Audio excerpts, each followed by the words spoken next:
Hi, I'm Tiana and I'm a writer, entrepreneur, leader, and energy. This is my podcast, Ain't Quite Right. Join me as we laugh, learn, and live big.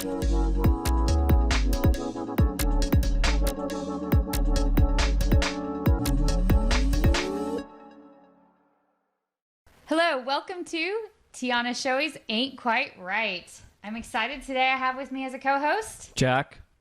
And Jack joined me for our first few dry runs, but now that we're an official episode, we get Jack to join us for today's episode, this is episode 2. And today's topic is going to be learning to be uncomfortable. I've got a funny story about that to tell. Makes me uncomfortable. and what's funny is this wasn't going to be the topic. You know, I've got all these things scheduled and planned, and this was not going to be the topic of my episode 2, but a funny thing happened when I was in Utah last week, which I'll talk about in just a minute. Yeah. And it made me go, okay, I've got to move the order of the order of operations here and put this in as episode 2 so I can tell the story fresh off the press. Before we jump into today's podcast, though, I am constantly asked, what is your podcast about? What's the topic of your podcast? What's the theme? And so I wanted to clarify that so I can make it as clear as mud. All right. and talk about why I'm doing this. And I've said this a little bit before, but what the topic of the podcast is. The primary reason I'm doing this is to help you achieve your potential through practical insight. So I want to take all the things I've learned from the School of Hard Knocks and say, here's how you can go out there and live your best life. And that's why I say, let's learn, laugh, and live big, because I really do believe that everybody has the potential to live a great life. Yeah. If you just have the right tools and the right knowledge and the right principles. And I seem to, like the game of Operation, figure out the way not to do it. Solid. And then I'm happy to share with you the things I've learned. So today's topic, learning to be uncomfortable. This is actually super important. And the reason that learning to be uncomfortable is important is because there is no growth in the comfort zone.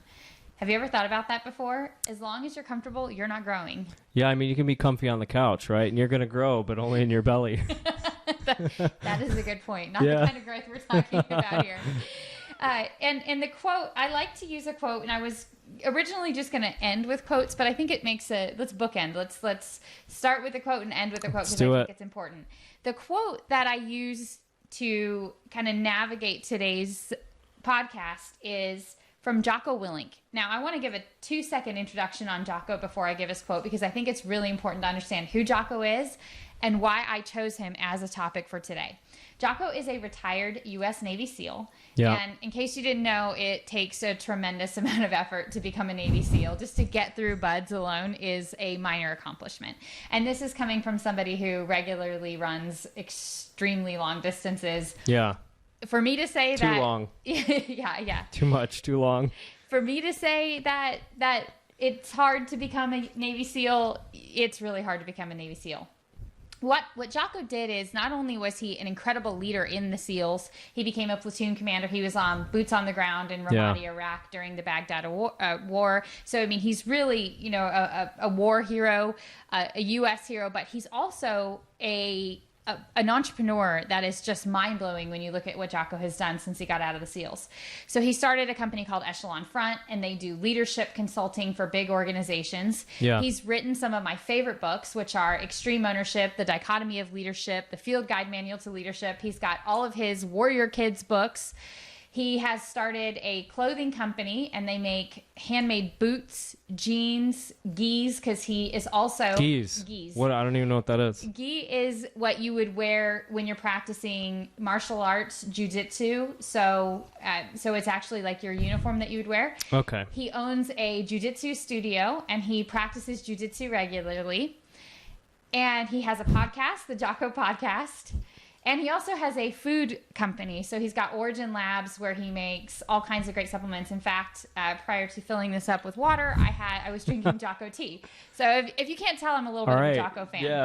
Yeah, I'd say so. But Jocko has done some incredible things. And here is his mantra. And this is the mantra that when I forget to keep this front and center in my life, I get in trouble. Yeah. Discipline equals freedom. I don't like it. No, it makes sense though. It's right. It's one of those things where, discipline equals freedom. And when you learn to put discipline in your life for the freedom that comes later, I look at Jocko's life now, right? So he started all this. I think he got out of the SEALs about 10 years ago. I just went through a list of all the companies he started, all the books he's written. Do you think Jocko ever has to worry about where his paycheck's going to come from ever again? I highly doubt that.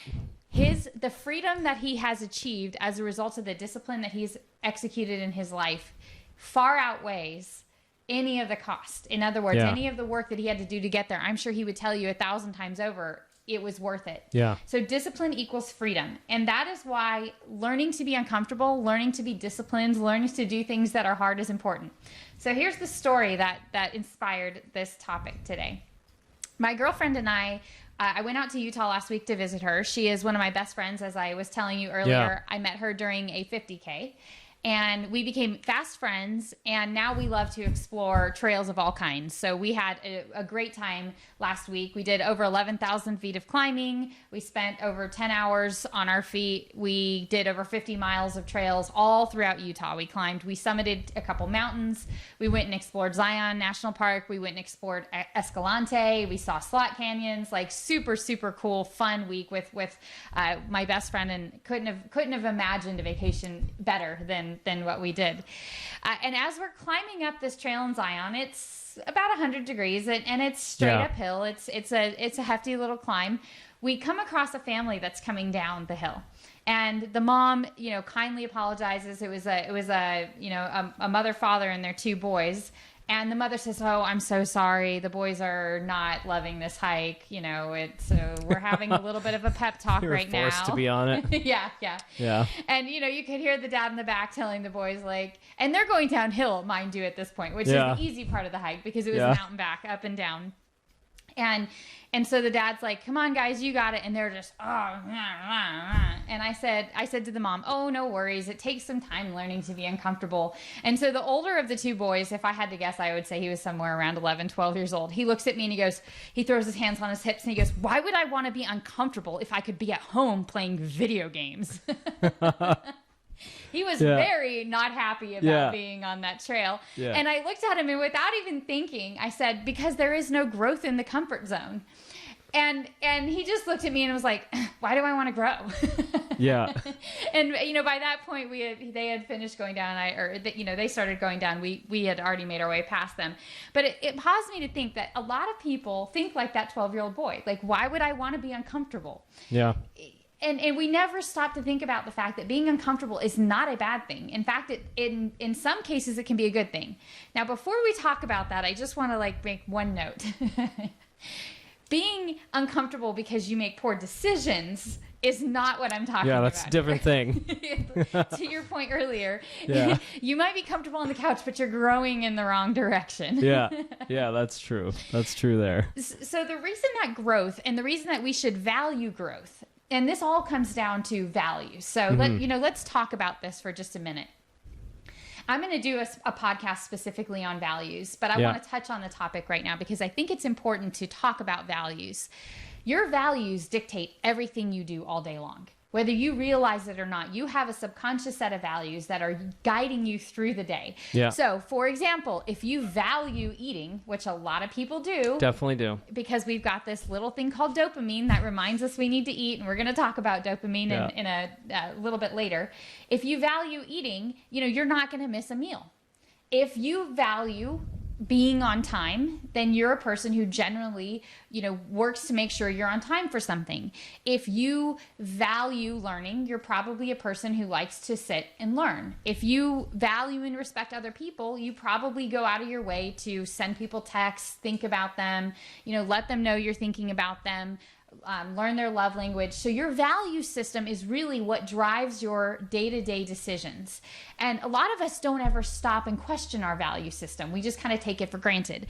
Our value system comes from a variety of different sources, by the way. Sometimes your value system comes from the people that you're around. So it could be your family that you grew up with. It can be your culture. That's why if you look, for example, and we're not going to have a political discussion here, but if you look, politics tend to, big cities all tend to have similar politics because the culture influences each other and people tend to adopt the same values as the people around them. So your values come from people around you. They come from your own internal way you think. They come from your family. They come from things that you learn and read. So your value system is really important. And one of the values that I would strongly encourage everybody to learn to adopt is the value of learning. Yeah. Because if you're not learning, you're not growing. And if you're not growing, then you're just dying. You might be growing in the wrong direction. Exactly. Again.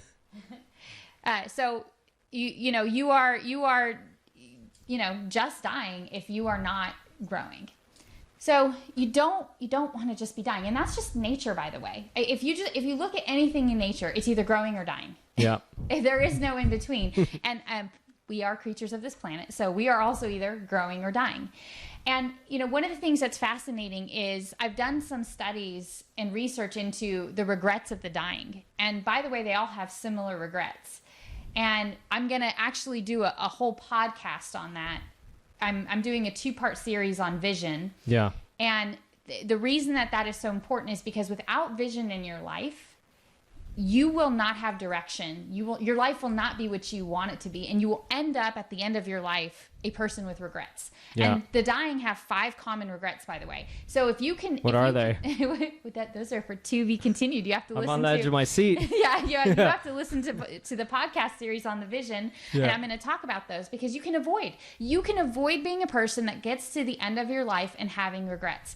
And by the way, it doesn't matter what age you are when you're listening to this. I have friends truly just friends that are in their 70s. I have a great relationship with my grandfather in his 80s. And it doesn't matter what age you are listening to this, you can re-steer your ship of your life and enjoy whatever life you have remaining. Because by the way, it doesn't matter if you're 15 and listening to this or if you're in your 80s.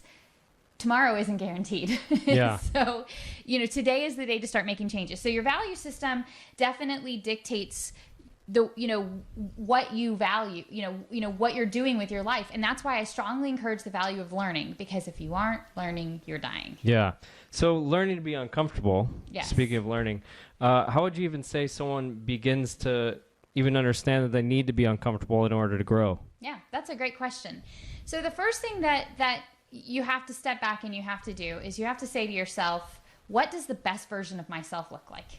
Yeah. Have you ever asked yourself that question? Like, what does the best version of myself look like? Well, you need to take time and be disciplined and not have any distractions to even think about that, to have that quiet time, basically, whether that's in the mornings or just once a week, whatever, to actually realize what you need to be doing and have vision and realize that you're too comfy, or what goals you need to create, or who you should surround yourself with. Because I think, on learning to be uncomfortable, I think one of the key aspects might be who you surround yourself with. Yes. If you surround yourself with a bunch of people who don't have vision, don't have goals, are okay just working the normal job, not doing anything else in life, living very comfortable, then you're just going to be the same, right? Yeah. But if you have people close to you, around you, that are going places, you're going to be like, wait a second, what am I doing in life? Am I just going to sit here and stay put, or am I going to elevate myself to the next level and have discipline and learn to be uncomfortable? Yeah. And you're exactly right, Jack. A lot of that is, like I said, your environment, which is what I'm talking about values, where your value system comes from. But yeah, your best life, this is a really important concept to understand. Your best life is only as good as the version of you that shows up for it. So in other words, your best life means the best version of you needs to show up for your life. And what does the best version of you look like? Well, I can tell you what the best version of you looks like. You're healthy physically, mentally, emotionally, spiritually. You're financially healthy. You have healthy people in your life.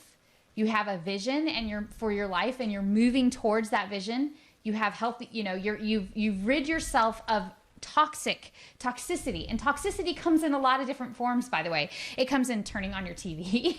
Yeah. It comes in what you listen to. It comes in who you surround yourself with. Yeah.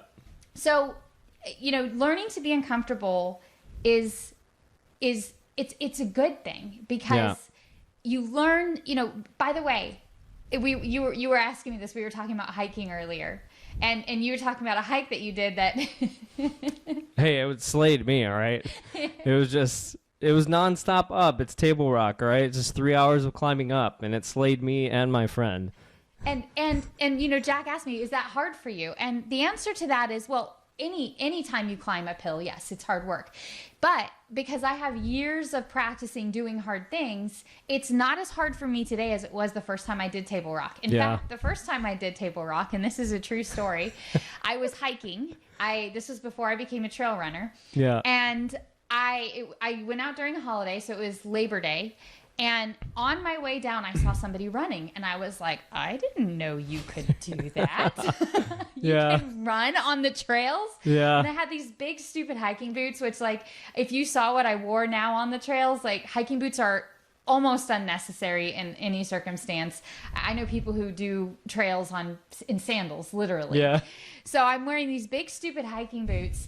And as I'm coming down the mountain, I trip and I slam my knee into a rock and it splits open and it's gushing blood. And I just got blood all down my knee. And every person I passed on that trail from that point on had to stop and tell me, did you know you're bleeding?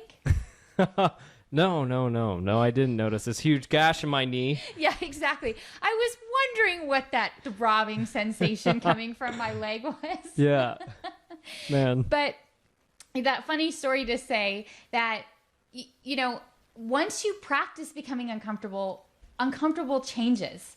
Yeah. And you learn how to manage it more and you learn how to grow. And so now for me to go out and do Table Rock is a comfortable, fun, no big deal. I'm up and down in no time at all. And yeah, I'm going to be a little sore, but my body is conditioned for that. So that's the other great thing about learning to be uncomfortable is that as you learn to become uncomfortable, your definition of difficult changes. Well, you can take on more. Yes. Harder things. What would be harder for, I guess, normal people who are okay being comfortable versus someone who's constantly trying to be uncomfortable and growing.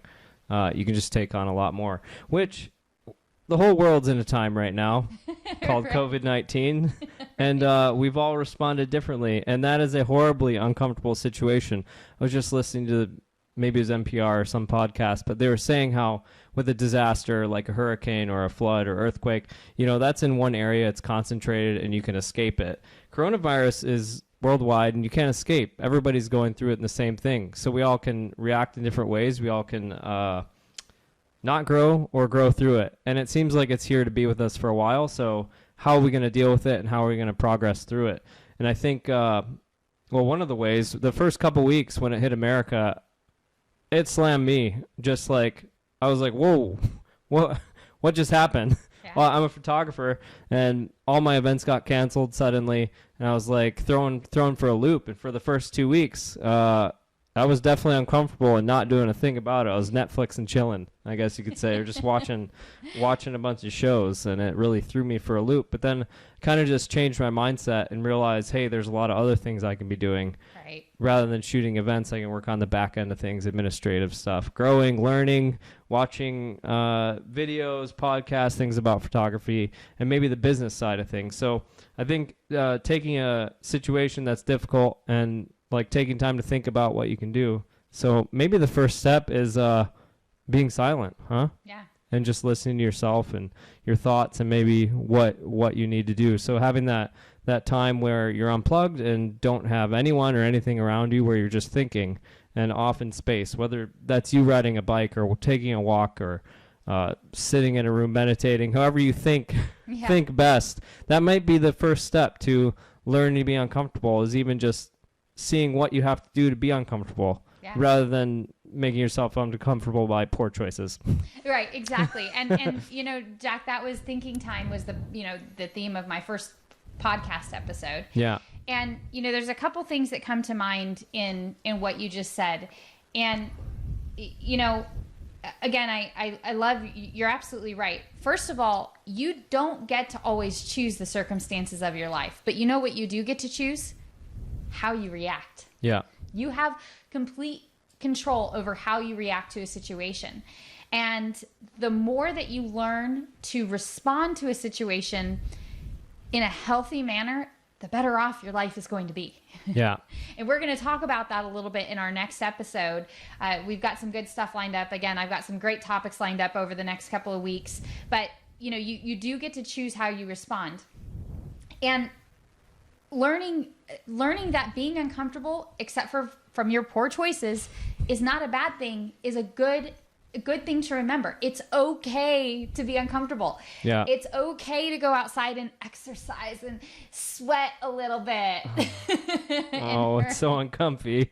It's okay to ditch the junk food for some vegetables instead. Yeah. It's okay to turn off the TV for some sleep instead. Yeah. You know, it's okay to sit down and be quiet and just let the world stop and think for a little bit. Yeah.